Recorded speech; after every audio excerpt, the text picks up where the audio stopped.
Assalamualaikum warahmatullahi wabarakatuh. Masih bersama saya Brilian Mugnia di channel Brilian TV. Hari ini saya akan membahas tentang topik yang berbeda kembali karena saya kan konten kreator awalan, konten kreator amatiran. Jadi saya akan terus mencoba hal yang baru, apa yang cocok dari dalam diri saya untuk memberikan informasi, untuk memberikan hiburan kepada kalian semua yang menonton channel saya. Terus support saya dan jangan lupa like, comment, dan subscribe. Hari ini saya akan membahas tema yang out of the box kembali. Tema moshpit. Nah, ini akan memberi sedikit wawasan kepada jiwa-jiwa barbar yang dulu suka pang-pangan, memetalan, suka bibit donan. Saya akan membahas hal ini. Mungkin ini tak banyak yang saya bahas, dan apabila ada kesalahan mohon dikoreksi di komentar. Apabila ada tambahan pun mohon ditambahkan di komentar, bebas. Komentar saya tersedia untuk siapa saja. Jadi mengapa saya membahas moshpit? Alasan saya ingin membahas hal ini karena dulu saya salah satu dari kalangan orang-orang yang mencintai skena musik underground. Mun di Bandung mah cenah cek orang Bandung mah budak acara, acara ting acara naon, ting acara hajatan, ting acara naon. Nganu jelas mah ieu mah acara pang-pangan, acara memetalan, acara bibit donan we lah pokona mah ieu mah. Nu sok momospitan tah ieu wawasan untuk kalian semua. Dapat referensinya dari web DC-DC Jarum Coklat yang pastinya saya searching di Google dan yang keluar web ini. Mohon izin untuk saya sebarkan tulisannya. Jadi moshpit itu hadir pada tahun 1975 sampai 1980 di Los Angeles, Amerika, di USA. Jadi kawan-kawan, si moshpit ini lahir tuh sebagai budaya tanding dari skena musik punk. Saya juga belum tahu apa bedanya moshpit dan pogo, tapi saya sekarang lebih membahas ke moshpit, ke topik moshpit. Jadi si moshpit ini lahir itu sebagai budaya tanding dari skena musik punk yang disebut pogo. Apal meureun budak punk mun parago kumaha tah. Jadi ieu sejarahna teh. Jadi si musik punk teh nyiptakeun tarian eta teh ngaranna teh pogo dance. Jadi pogo dance itu kepanjangan dari kata pow and go. Saya juga belum tahu itu artinya apa. Mungkin kalau ada yang tahu bisa komen di bawah, nanti saya akan bahas di video selanjutnya. Jadi di dalam moshpit ini ada dua gerakan yang bisa dibilang slam dance and headbang. Slam dance itu jadi kita kayak menggerakkan gerakan yang brutal gitu, yang tidak jelas arahnya kemana dan saling membenturkan antara satu sama lain di dalam arena moshpit tersebut. Dan ada juga yang dinamakan headbang. Headbang itu ngangguk-ngangguk tuh. Biasanya gerakan headbang ini dilakukan buat orang-orang yang nonton konser itu di bagian depan, garis panghareupna lah, di hadapan panggung, sambil singlong, sambil gitu-gitu. Jadi sebuah gerakan mengangguk-anggukkan kepala yang dinamakan headbang itu lahir pada di era tahun 1970 yang dipopulerkan oleh musik band rock dan heavy metal. Kalau slam dance biasanya dilakukan itu di arena moshpit hardcore atau punk. Nah, kalau metal itu lebih ada headbangnya. Tapi kalau di hardcore atau punk, kalau menurut pengalaman saya gitu, yang saya rasakan waktu itu, saya nggak pernah lihat. Saya kan pernah beberapa kali ketika saya masih SMP, kalau di Bandung waktu saya zaman SMP itu ngerame itu di KSC, Kopo Shopping Center. Nah, buat anak-anak Bekasi, anak-anak Tanjung Priuk, anak-anak Bogor, Jabodetabek yang dulu pernah ke KSC bisa komen di bawah. Mereka yang tergabung dalam komunitas-komunitas yang mencintai scan tersebut, muncak orang Bandung mah budak beatdown lah gitu eta teh. Nah, saya itu waktu itu sering, bukan pernah sih, termasuk sering kalau waktu itu kalau nggak salah seminggu sekali tuh selalu ada event tuh, gigs kecil di KSC itu. Kopo Shopping Center di daerah Kopo, nggak tahu sekarang udah nggak ada kalau nggak salah. Sepengetahuan pengalaman saya, kalau di acara hardcore atau punk itu nggak ada headbang.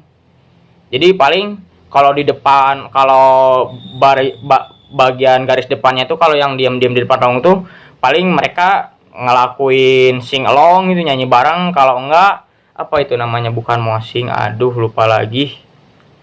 Apa sih yang orang-orang diangkat-angkat ke bawah tuh, lupa lagi saya. Kalau ada yang tahu bisa komen di bawah. Ya paling gitu-gitu kalau bagian di garis depan tuh. Jadi mereka naik ke panggung, kalau nggak naik ke sound terus loncat dari atas terus ditangkap dari bawah. Kalau menurut saya itu sih ya hal yang cukup mengagumkan ya di zaman-zaman itu. Karena ya anak muda lah gitu sukanya hal yang liar gitu. Anak-anak muda kayak saya gitu waktu itu.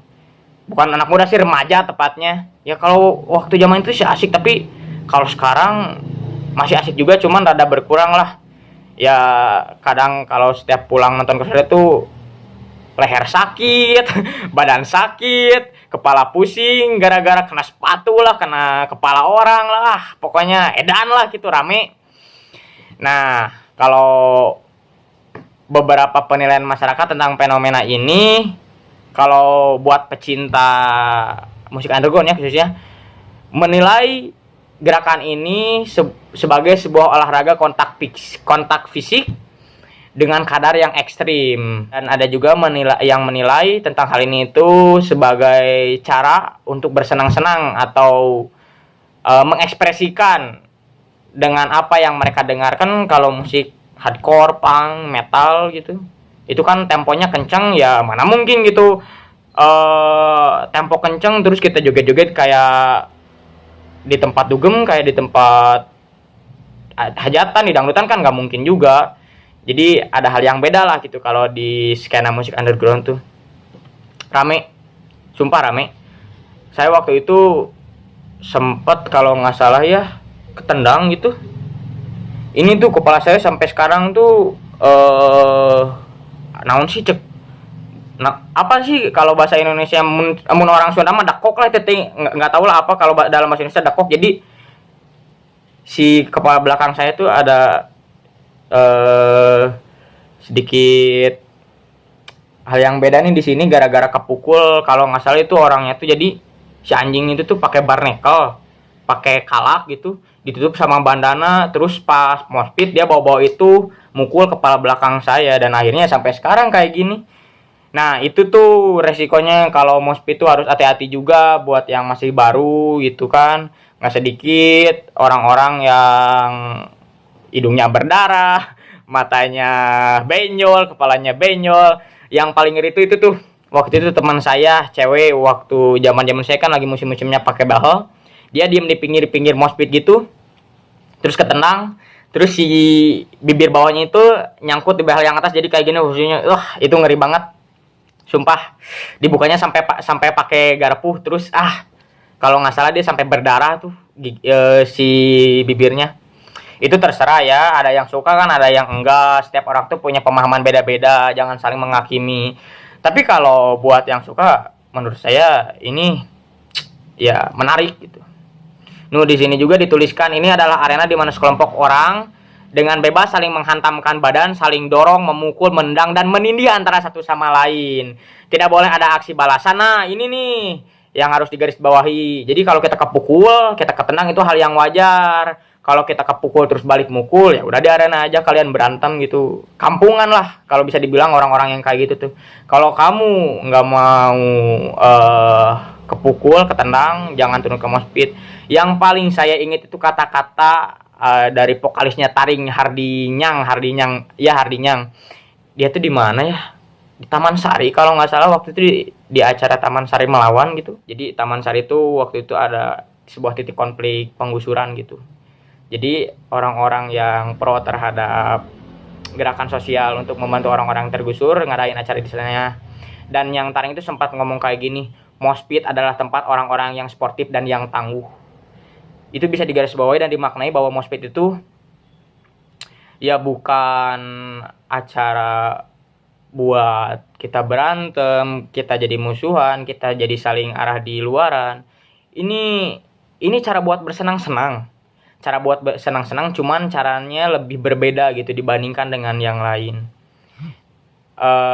Nah, kalau misalnya ada yang nggak suka, boleh dislike video saya, jangan komen yang macam-macam di bawah. Tapi kalau yang suka bisa boleh kasih saran ke saya untuk membahas hal yang lainnya.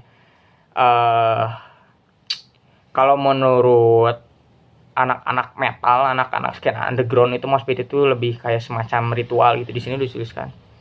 Lebih kayak ritual, spiritual. Jadi saya juga ngerasain ada emosi gitu, ada emosi, ada perasaan yang beda ketika kita turun di arena moshpit itu.